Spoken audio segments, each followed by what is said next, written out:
Remember the Game is brought to you by my website, abcomedy.net. As you may or may not know, I'm a comedian by night, and as much as I love talking about old video games, telling jokes is how I actually pay my bills. So please check out my website. In addition to old episodes of this podcast, you'll find my blog, videos of my stand-up, all of my upcoming shows, and my contact information. If you need a comedian for your next fundraiser, corporate event, house party, whatever you got going on, hit me up. Again, it's abcomedy.net. And if you're enjoying the podcast, please subscribe to it. Please leave us a good review. And most importantly, please tell a friend. I'd really appreciate it. There'll be a new episode every single Wednesday. Thank you guys so much for the support. I hope you enjoy the show.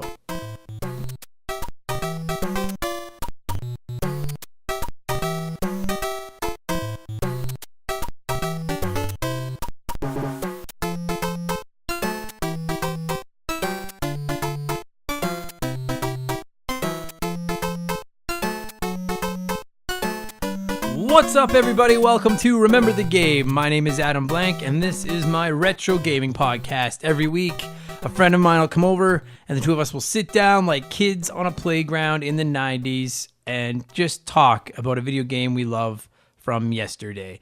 There's no homework. There's no research. I don't bring up a lot of stats. If you're new to the show, welcome. Please don't expect the most scientific, in-depth podcast of all time. We're just nerds talking video games. This week, we remember the game Super Mario Bros. 3 for the Nintendo Entertainment System. This is has to be considered one of the greatest video games of all time, doesn't it? I mean, it's Super Mario Bros. 3. Everybody knows this game. That yellow background. Super Mario Bros. 3. I'm going to try a couple of new things this week. I'm not going to try to talk about the game as much during the intro. I'm going to save that for the conversation with my guest. But I do have a couple of things I need to plug. We are on Twitter. If you are on that whole tweeting thing and you don't follow us, please throw us a follow. It's at Member the Game, just like Remember the Game, but without R-E at the beginning. At Member the Game. We follow everybody back. We also have a Facebook page now. If you're one of those Facebook geeks, you can find us there. Facebook.com/memberthegame. Same thing. You can also follow me on Instagram. It's at AdamBlank17. Adam BLANK17. That's where I post about this podcast there. Maybe I'll start its own Instagram, but I'm not yet.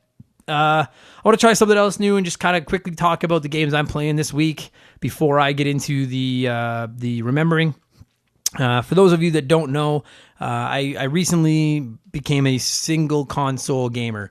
There was a point where I had an Xbox One, a PS4, my 3DS, my Vita, my Switch, and I just found it was too much to keep up with, and it was actually taken away from the enjoyment, of the hobby to have such a huge backlog to worry about. So I sold everything except my Switch. I kept that one because I do a lot of work on the road.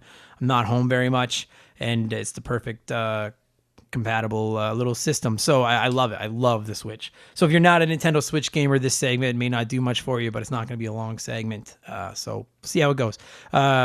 Anyway, for the last 7 days, I've been primarily playing Into the Breach. It's an indie game. I guess it originally came out on PC. Now it's on the Switch. It's it's one of those strategy games. I don't know is it called real-time strategy? I guess. I don't know. It's like a board game, kind of like Fire Emblem, Mario Rabbids, XCOM type game. And it's roguelike as well, so each game is different, and it is fucking awesome. It's dirt cheap. It's like $15 if you've got a Switch and you enjoy those types of games at all. Highly recommended. Shout out to my buddy Chris for the recommendation. And then I'm also hopped back on the Mario Kart 8 bandwagon. That game is like one of my favorite games probably of all time. I love that video game, and I'll never get tired of it. And play as Bowser. If you don't play as Bowser, you're wrong. So that's primarily what I've been playing this week. I don't know if I'll keep mentioning that, but just trying new things. I got a lot of ideas for this podcast. I had kicked around the idea of going to 2 episodes a week. I think I'm going to keep it at 1 for now. We are growing, and I'm really happy with that. There's only so many video games, and I'm afraid if I do 2 a week, I'll start burning through them too fast. I'm also considering getting into more recent, and when I say recent, I'm thinking like GameCube, Xbox, PS2, maybe even the PS3, Xbox 360, Wii eras, but I'm not sure yet. I got tons of retro ones on the go right now. I got a ton of episodes saved up for you guys. I won't be missing any more weeks. I know I did miss a week a little while ago. That's not going to happen again. And I've tried a couple of different things. You're going to see them coming up in the next few weeks or so. A couple of different ideas, just talking video games in general. So thank all of you guys seriously for listening, and I mean that. And I know I say it at the top, and I say it at the end, and I say it all the time. But really, I would be doing this podcast even if I had like 3 listeners because it's so much fun for me. But I really am starting to see a little bit of traction with my numbers. And I really want to try to grow this thing. So sincerely, thank you so much if you like the show. And if you do, please tell someone, tell a friend. Everyone has friends they grew up with playing old video games. Let's just all nerd out together. So this is a safe space for us nerds. We can all be geeks together, okay? With that said, you guys, I am going to cue the music and get to my chat with my... Oh, yeah, I should have actually said it right off the hop, and I don't think I did. My guest this week is a returning guest. He's my good buddy, Miklos Blackshaw, a comedian from here in Edmonton. And sit back, relax, and trip on the nostalgia as Miklos and I take you down memory lane to a little stop called Super Mario Brothers 3. Thanks, guys. Here we go.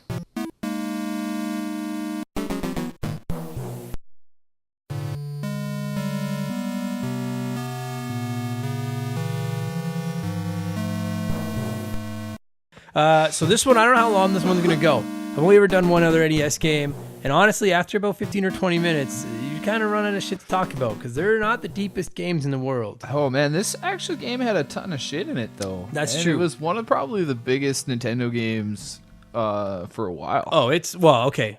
So as you will have known from the intro, we are talking Super Mario Brothers 3. I don't think there's any doubt in anyone's, it has to be the ace of the Nintendo library.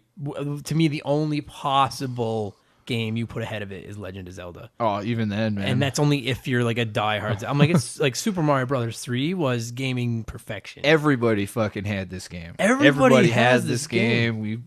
You go to someone's house, you played it. Mm-hmm. Everyone knew it. Like all these little tricks. Dude, it was like, it's like the music, because you guys will have heard the music. Like you and I didn't listen to it, but I always put the music at the beginning of the game. That song, like that opening theme to Super Mario Brothers 3 and like that overworld map is like, it for World 1 is like... Well, the curtain coming up. Yeah. It's like, that's the theme of most people's childhoods, like from our days. Because you didn't even have to have a Nintendo and you fucking played Super Mario Brothers 3, right? Man. There was a movie. Did you ever see The Wizard? No. Oh, it's so stupid. It stars what's the name of the kid from The Wonder Years? Oh, Fred Savage. Yeah, Fred Savage. And it's like this kid's addicted to, or he's like obsessed with Nintendo. And then at the end of the movie, it's all about the launch of Super Mario Brothers 3. And it was like they put it out just to promote Super Mario Brothers 3. And there was toys at McDonald's. They had their own cartoon show. Oh, I remember the cartoon show. Yeah, I remember the cartoon. Like, man, I watched that. They paired that with the Legend of Zelda cartoon on Saturdays. Well, no, okay, but there was a Super Mario Brothers Super Show. Yeah. That paired with Zelda, but then they did like a Super Mario Brothers 3 cartoon where they introduced like the Koopa kids, and it was still the same voice for like Bowser and stuff, but like they're so bad. I bought them on DVD years ago and tried watching them, and I ended up giving them to my nephew. I was like, this kind of sucks. I thought about it back in the days of HMV. But yeah, but I don't know. It's one of the, I don't think those cartoons have stood the test of time quite like the video games. No, have. not at all. I have it on my Wii. I play it every once in a while. Super Mario Brothers 3? Yeah, dude, it's on everything, right? Man. I'm thinking about how many copies I've bought of that game, because I had it on the Nintendo. I had it on Super Mario Brothers All-Stars for the Super Nintendo. I bought it on about every virtual console it's ever been available on. Now Switch has its Nintendo Online service, and it has it launched with 20 NES games, and the diamond of the punch was Super Mario Brothers. Like that's what everybody wanted was Super Mario Brothers 3, and it never gets old. No, it really doesn't. That was the first game that really incorporated the always run feature. Oh yeah, holding down B. Mm-hmm. It drives me. I don't think my girlfriend listens to this one, but this podcast. I kind of hope she doesn't now. It drives me fucking bananas when I play Mario with someone and they don't run. It's the worst. I'm like, what are you? I'm like, you won't make these jumps. It's designed to run. You're always running. Always. My ex used to do that too. When we got it for the Wii, she had a job at BioWare as a game tester. Okay, and we would play Super Mario Brothers 3 just for fun. And everything went, I would beat a level, and she would die, and I would beat that level. And I was like, why aren't you running all the time? All of the time. This game is impossible if you're not running. It's designed to play like that. I don't even think it would work that way. You'd miss so many jumps and things. With it. Especially once you get like the leaf or the raccoon suit. Mm-hmm. And then as soon as you can start flying everywhere, well, jeez. Yeah. So it's, dude, I'll tell you, because the original Super Mario Bros. Is another one that everyone's like. I would like to do one of these episodes on that game at some point. less to break down the game and more of just of like I don't care what anyone says, that game is the godfather of video games. Like that one's the one that restarted the engine and got everyone playing video games. And then Super Mario Brothers 2, like not the Doki Doki Panic throwing vegetable style game, but the Lost Levels version of Super Mario Brothers 2 is almost identical to the original Super Mario Bros. And its graphics and all that stuff. They just, tweaked it and tried to make it better. And it's really remarkable the leap they made going into Super Mario Brothers 3. Like it's like you would, if you just saw those two games, you'd never guess they were on the same console. Like they look night and day. Oh man. Like the graphics, like you said, right off the hop, and I always love choosing the levels too, like the map. Yeah. Oh yeah, that was mind blowing. The mini games, that stupid card game. Oh yeah, would always pop up. And then when you if you played 2-player, I know me and my brother would play 2-player. If that card game popped up, it was like a rule, like take turns or like let me play it this time. You know what I mean? Because we'd fight over that. We now that it's out, we go online and just we'll hit like one square. And we'll see, because they have like all of the things online, all the pictures, so you can go. And we just cheat as much as we can. Oh yeah, clear them because you stack it up, right? Yeah. And then you end up with so many items. And there was that like mushroom house where you had to like time it so it landed. Yeah. To make the picture. The 3 to get the lives. Yeah. I always sucked at it. I never got good at that. Yeah. Never got good at it. I remember being a kid doing it all the time, but now I do it. I'm like, man, how did I do this? Maybe it's like being old and the reflexes slow down, but you're just like bullshit. I hit it at the right time. Go to hell. What are you talking about? No, but that said, like it's a fucking sick game. Like there is a lot to talk about. You're right. The lives don't particularly matter. No, you can continue and continue. You can continue, and really like. It's not the hardest game in the world. You're not pumping in quarters. No. That was a big thing. I think that games like that kind of killed arcade games. Oh yeah, stuff like the Turtles arcade game, Simpsons, X-Men, all those like old beat 'em ups and stuff were designed to kill you. Yeah. So you'd pump more tokens in and spend more money. You know what I mean? Yeah. Mario's not like. I mean, I personally to this day find the original Super Mario Bros. Harder than Super Mario Bros. 3. Oh, yeah. Yeah. Like Super Mario Bros. I can get to World 8 pretty much in my sleep, but I need some luck sometimes to get through. Like World 8 can be tough, man. Yeah. Fucking Hammer Brothers. Super Mario Bros. 3, man. Like, I tried to do just a couple of years ago to go and beat every level. Because it's easy just to get the flutes. You can get the two of them in the first world, and then if you want, get the third one. Yeah. At the end of that one, a second world.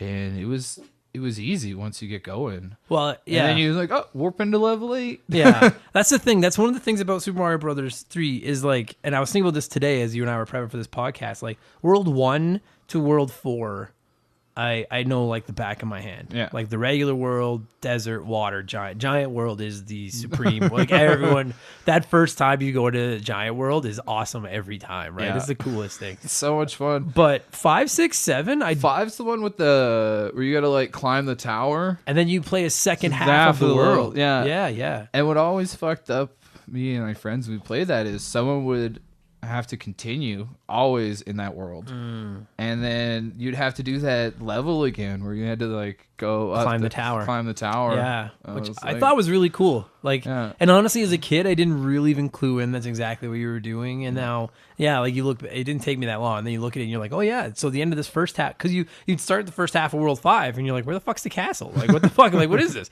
And then you realize you have to climb this tower and go up to this clouds and then play the second half of the world up in the clouds. And the cool thing is you could see the original world down below. Yeah. Like, and that's, you know what that is? That's one of the first examples of that Nintendo polish and that Nintendo charm they put in their games. You know what I mean? Those little extra things that they care so much, and it's so obvious, you know? Yeah, having to replay all those levels over and over and over because you missed that. Like, it was kind of neat that they did that. You continue all your levels that your character beat, flip back over. Yeah. And I mean, like, because depending on how you wanted to play, you could, say, I beat all these worlds, I'm better than you. Yeah. Right? And then there was that like, old school, because it was in something else. I'm trying to remember what it was, but you could, like, go on somebody's level that they beat, and then like challenge them to that game where all the like things come in. Well, yeah. Oh god, man, my brother and I used to beat the shit out of each other at that. Because if you don't know, when you play 2-player, you could.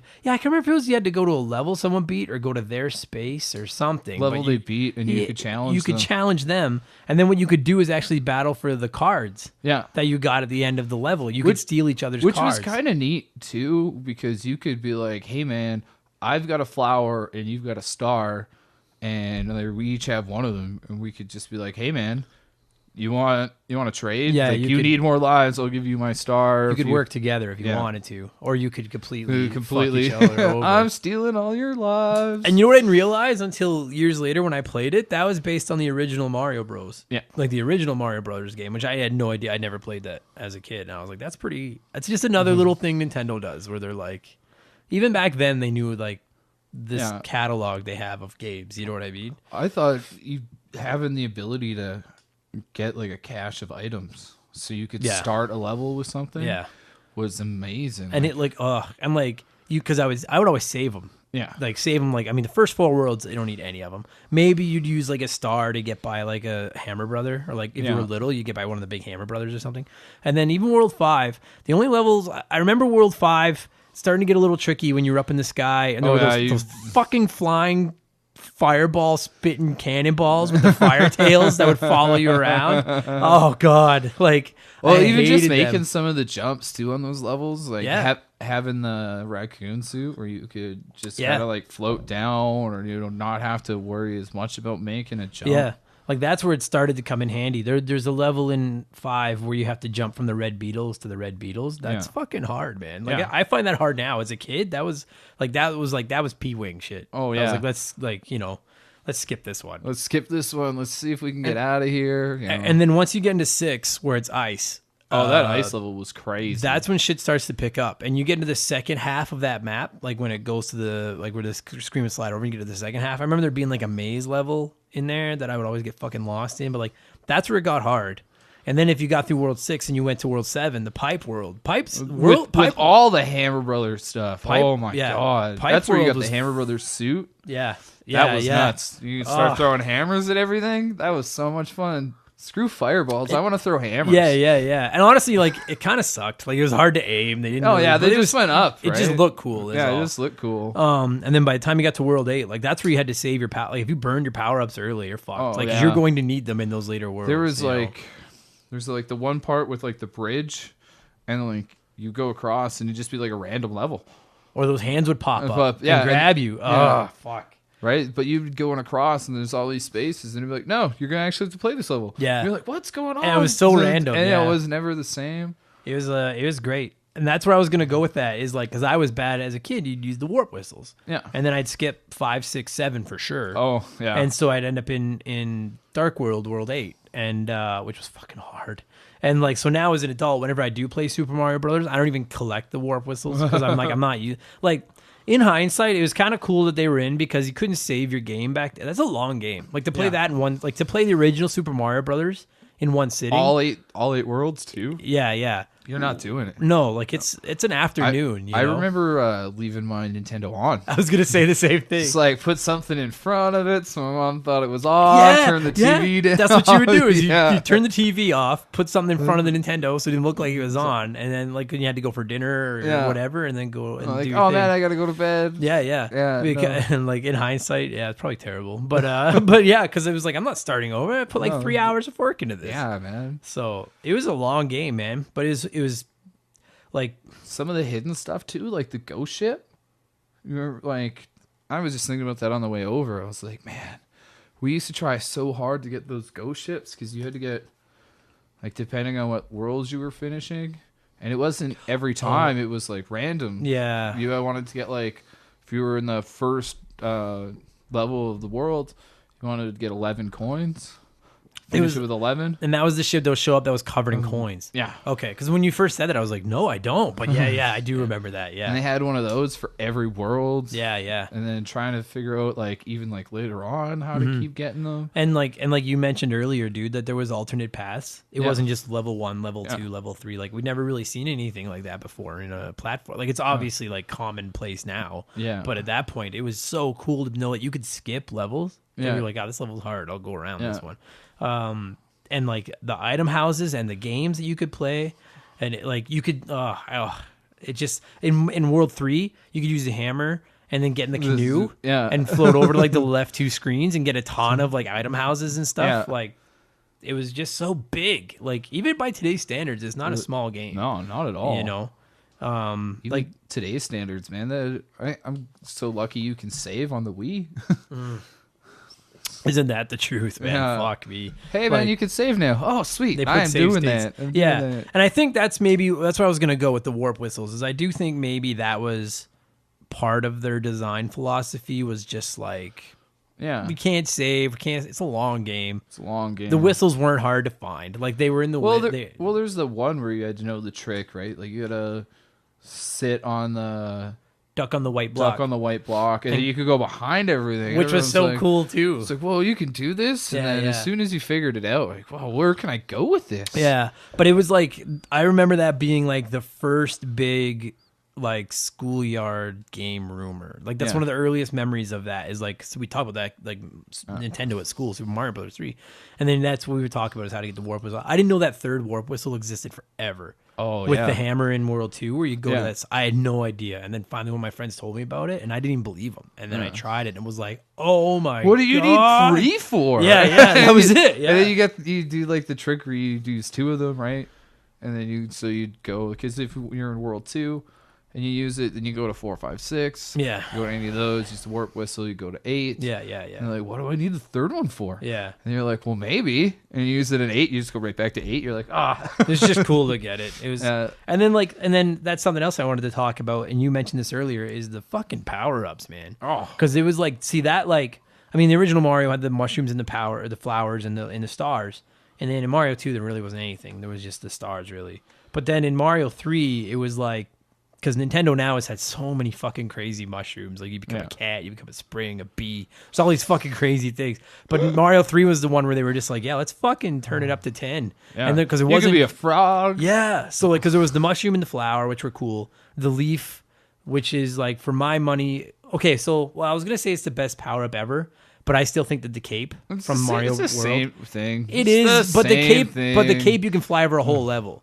The raccoon if you were really dies. Good at it, right? Yeah. You could do the bouncing. The leaf dies. Yeah. Right. But like, so the leaf was fucking incredible. Like to be able to fly. And that was one of the things that I found so cool about Super Mario Brothers 3 as well, was like the freedom. Yeah. Because when you would fly up, I mean, like if you really went high up, or you use like the P-wing, you go out of the screen. But like almost every level had like shit built above the level. Yeah, like hey, you can fly up here. Yeah. You can get some things. So then you'd go back and start just flying up in every area just to see what you could find. You know what I mean? And if you found like a pipe or something, you were like, cool. Exploring that game was just unreal. Yeah, especially as a kid. Like, before the internet, when you couldn't look up where everything was. Yeah, man, it was and then you'd find shit. So then you go to school the next day and be like, dude, go here. There's this. Yeah, you go to your friend's house, like, warp to the level. Like, hey, check this out. You can get this. What a huge game. So there was the leaf. There was the frog suit, which I thought was awesome. I used to use it above ground all the time because I thought he looked cool.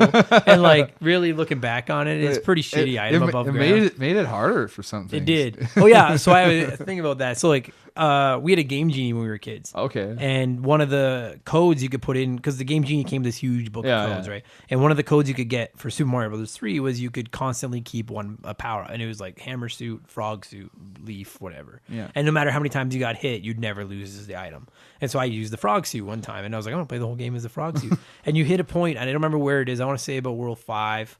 Where you have to run and slide, like duck and slide under this brick, and you can't do that as the frog, and you can't lose the item with the Gagey. I remember being so mad because I spent like 3 hours playing it. I was having a great time as Frog Mario, and then I couldn't get past. Like there was no way past this, and I was like, God damn it!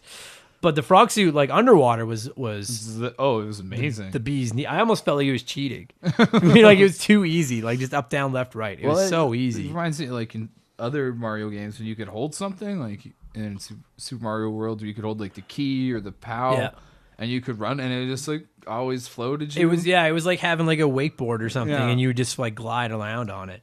That is kind of what the frog suit was, but it was cool. And I will say, as much as I thought it was cheating, there's a couple underwater levels. Like there's one where you're steering through all those jellyfish. Oh yeah, and like that's pretty fucking hard without a frog suit, man. Yeah. Like, because it's moving on its own. Doing the like little hop up and down. Yeah. Waiting, hopping up. Oh, it's a tough. So that was cool. And then, like you said, the Hammer Brothers suit was pretty novelty. Like, it was fun. They only got 2 or 3 of them too. Like, they weren't easy to find. They were all like level 7. Yeah, like right near the end. People who had just warped never ever used them. Yeah, they never knew about them. Yeah, it's like it. And honestly, the hammer was kind of used. Like, it was neat if you could aim it.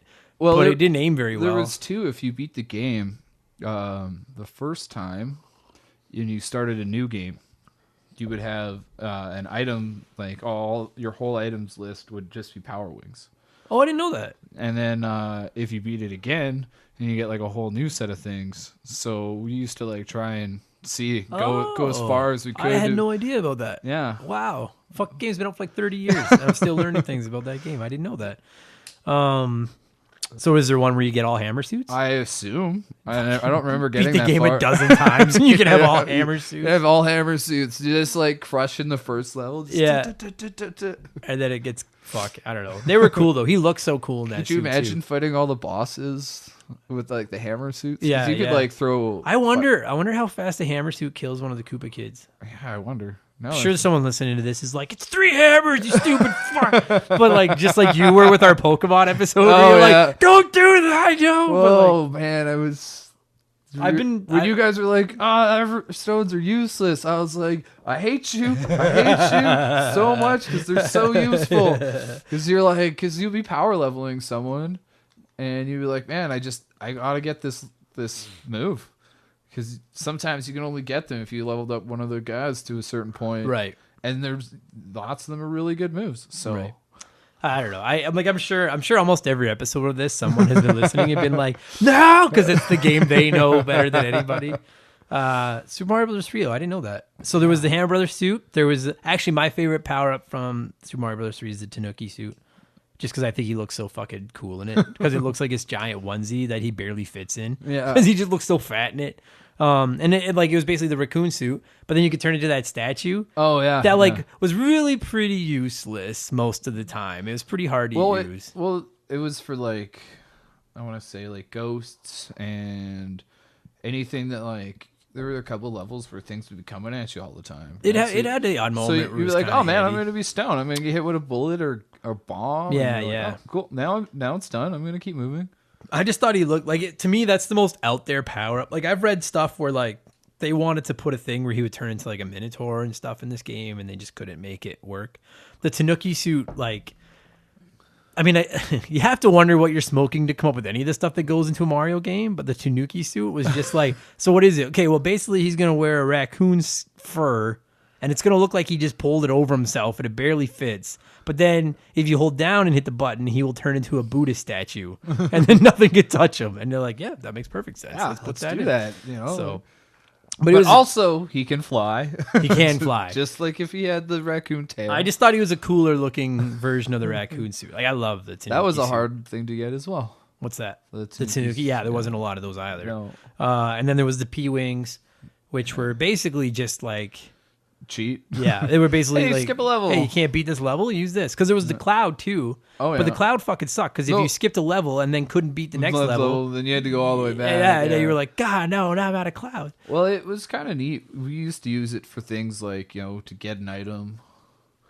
You're like, oh man, I can't beat this level, or I could really use. I know there's say like a leaf behind an item box. Yeah. Or like, because if you beat the level, someone could come in and get it. Right. So you could go and get the leaf. Oh yeah. Just like be competitive and just skip ahead and get items and stuff. Well, yeah, it's like, hey, I don't want you to get the leaf or the frog suit or whatever. Because something's coming up, so I'm gonna go get it. That's beautiful. Then I have to come back and beat the level anyway. Yeah. So I never thought of that. Yeah, that's because I just when my brother and I would play, we'd make like we had to like. I remember my mom like basically sitting us down and just being like, "No, he gets this one, then you get this," because it was fight, just fights. And we're like, we should be working together, but no, no. Kids are always so competitive, so yeah, especially siblings. Oh, dude, it was the best. And then like actually, that's another thing Super Mario Brothers 3 did right was in Super Mario Brothers 1 when you played 2-player, you played till you died. Yeah, and so like even as a kid, I could get well into like World 4 unless I fucked something up before I died. So my brother would wait. I'd play my turn, finally die. He'd get his turn, and then I would like reach over and like hit the button to like kill him so that I could play again. Because I'm like, I don't want to wait. Oh. Whereas the Super Mario Brothers 3, it was just back and forth. Infinitely better. It's like infinitely better system, you know? Because you could work together, like you said, the trading cards or that kind of shit, or you could totally fuck each other over, which I thought was hilarious. You could be either real competitive or very cooperative. You could be either or. Another thing that Mario Brothers 3 did that I fell in love with, that I love to this day, is it introduced the Koopa Kids. I love the Koopa, except Bowser Jr., who was not in that one. He's not around forever. Bowser Jr. fucking sucks. Yeah. But the 7 Koopa Kids are rad. And they all look awesome, and they all have awesome names. I loved them in that game. Like, I used to draw them all the time. I absolutely loved every time you beat a castle that it always looked like Toad was sucking himself off. Yeah, dude. We used to do that all the time. Like, look, Toad. It's like, and as a kid, you were like, ew, gross. Now as an adult, I'm like, fucking lucky Toad. Being that flexible. I never thought of that, but you're right, though. He totally, like, the way he does, like, the head up and down. I'm acting it out for some fucking reason now. I loved it. I loved that it wasn't just like, fight Bowser, Bowser. And it was the first time you had, a bunch of bosses who were essentially the same but did different things. Like some of them had wands, some of them jumped, some of them climbed walls. And, you get near the end and like, is it Lemmy or Lemmy? Which one's the little stupid looking one? He's my favorite one, the one with the goofy eyes. Yeah, I'm kind of biased, but he's my favorite one. And he's on the ball and he shoots more balls. And like that gets hard. If you don't kill him fast, the screen fills up and then you're fucked. So I don't know. I love the idea of them. Like there was Boom Boom. The easiest boss fight in the history of video games. Oh, it's when they introduced Big Bertha too, the giant fish that would eat you. Oh, that fucking fish come out of nowhere. Just like, the bane of my existence as a childhood was that fucking fish. I hated him so much. You're like, oh man, this shouldn't be too hard. Some little fish jumping up. You can jump on them. This guy comes out and eats you. You're like, what the fuck to this day, because like Mario's one of the few games that my girlfriend will play with me. And to this day, when we play a game with that in it, like when the level starts and it does that like bump, and you see that you're on platforms that are going up and down in the water and that fucking giant fish comes in, right away you're like, motherfucker. Because that's like, they're hard, man. I hate that. If you fall into the water, you're done. Yeah. You fight and fight, but you're done. Yeah, watching your friends fall in the water and everyone's just like on their seat like, what is he gonna die? And then he like pops up, you're like, what? Yeah, it's the best. It's so good. So I used to like, those were the levels I would like use stars and flowers on. That was one of those things too, like you'd be like, oh man, I have this star, I'm totally gonna kill her, and you do, and you're like, oh, that's so awesome. Your star runs out back, like, oh no. Yeah, like just 15 seconds and then he's back. Like, what is going on here? I hate those fish. The sun from the Is there a more fucking hated villain in Mario video games than that fucking sun? Oh. And the worst part was like in World 2, he was hard and he sucked. But then in World 8, when it's complete night, there's a part where you have to deal with him again. And it's so much harder. And like, when you kill him, because you can kill him like with a shell, right? Yeah. Oh, it was the best feeling in the history of the play. Like I would die on like trying to kill him instead of just going. Oh, I forgot all about the sun. I hate the sun. They were like, that, those quicksand levels, there were a few where like, it was one of those things where you're like, oh no, I didn't make the jump. And you like fall down. You're like, wait a minute, what? Yeah. Like there's a secret area. So like you spend a ton of time just jumping in quicksand. You're like, nope, died again. That's how you found stuff though. Yeah. I know a lot of people debate what is the best 2D Mario. Is it Mario Brothers 3 or is it Super Mario World? And I'm like, there's only one answer, Super Mario World. And if you don't think Super Mario World is the best, are you... I'm going to have to agree. Okay. Having said that... It just did Super Mario Brothers 3 so much better. So it did. Is it just like Super Mario Brothers 3 took the original Super Mario Brothers and pumped it full of steroids? And then Super Mario Brothers or Super Mario World pumped Super Mario Brothers 3 full of steroids. I don't really think that it did. It just kind of refined what worked and didn't work. Everything. So, I mean, you got rid of a bunch of the power-ups. You introduced, Yoshi, which kind of was, was an interesting power-up to play with. Mm-hmm. There were a lot of the things that you could do in Super Mario Brothers 3 that just got taken out, and they didn't replace them with a bunch of things. They only put in, like, a couple new things, right? Yeah, The balloon where you float around, and the different kinds of Yoshis. Yeah. Which are essentially just things your guy could do anyways, except for the yellow one, which could pound sand. Yeah, like they could do literally pound sand. But that's all it was. You're right. It took Super Mario Brothers 3 and it was like what worked, what didn't. Let's take the stuff that worked and shine it up and add to. You know what I mean? Like, but without Super Mario Brothers 3, like it's impossible to say, but like if Super Mario Brothers 3 had just been another Super Mario Brothers, like if they had just done that same thing, but just with more levels maybe or something, like who knows what would have happened, you know, like it was that game, like, I don't know if maybe I'll try to find the audio and I'll put it into the beginning of this podcast, but do you remember there was like a commercial for Super Mario Brothers 3 where they like made Mario's face like on the planet? They had all these different people like in Mario outfits, like dressed up, and they made like Mario's face. No. Yeah, and then they were like Super Mario Brothers 3. Like they hyped that game to the end of time. It honestly was. It's probably the best game that came out on the Nintendo. Oh, it absolutely is. It's the absolute ace of the Nintendo rotation. It's like I don't feel for the most part the NES library has stood the test of time that well. There was a ton of junk on it. There was a ton of junk. Even the good games, like to me, when you look at some of the best games on the NES, I think of like The Legend of Zelda.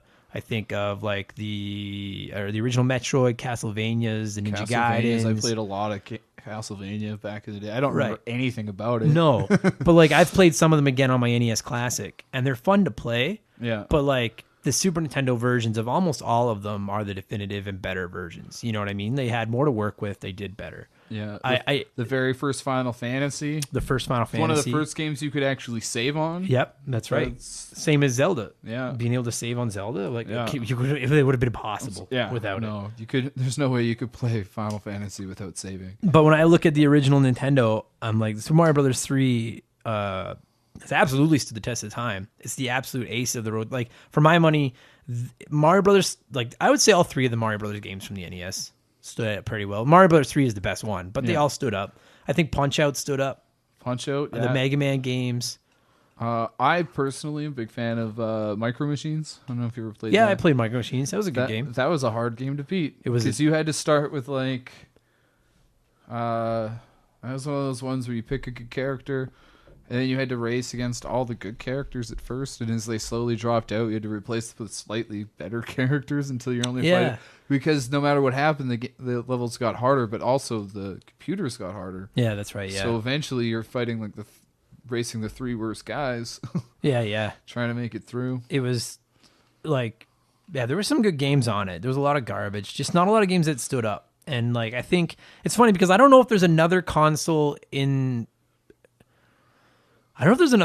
period that you can look at and almost universally agree on what the best game in that console's library is. You know what I mean? Like, I guess maybe you could say, no, I was going to say maybe people would say the Pokemon games on Game Boy.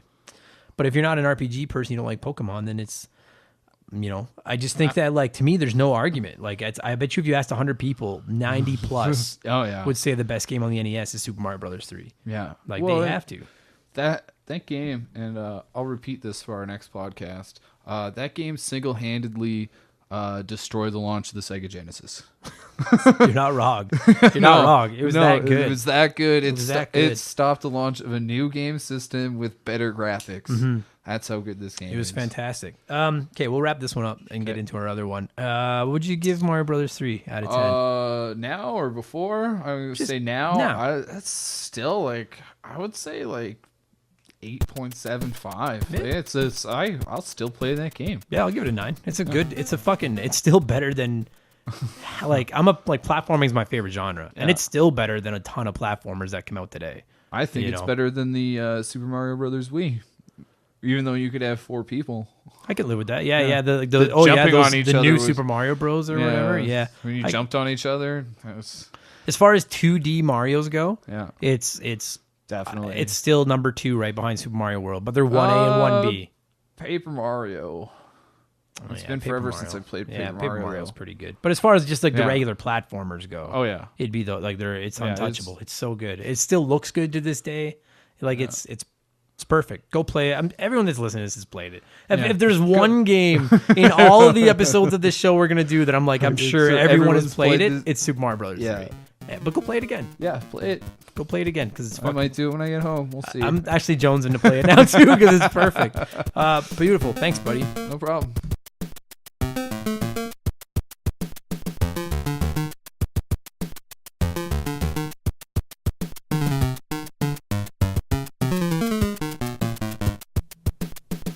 And that is going to do it for episode 16 of Remember the Game, you guys. Miklos, thank you so much for coming over. To all of you, thank you so much for listening. One more time, sincerely, thank you. If you enjoy it, please tell a friend. Let's share. Leave us a good review. I don't know what those accomplish, but all the good podcasts ask for them, so I'm going to do that too. And social media us up. Find us on Twitter at Member the Game. Find us on Facebook at Member the Game. We'll follow you back. We'll talk to you. Come talk video games with us. If you want to be on the show, shoot me a message. That's it, you guys. Thank you so much for listening, and I will be back with you again in 7 days to geek out some more. All right? I'm going to go play some Super Mario Brothers. Fuck, that's such a good game. I'm going to go play Super Mario Brothers 3. Thanks, guys. Take it easy. Talk to you later. Cheers.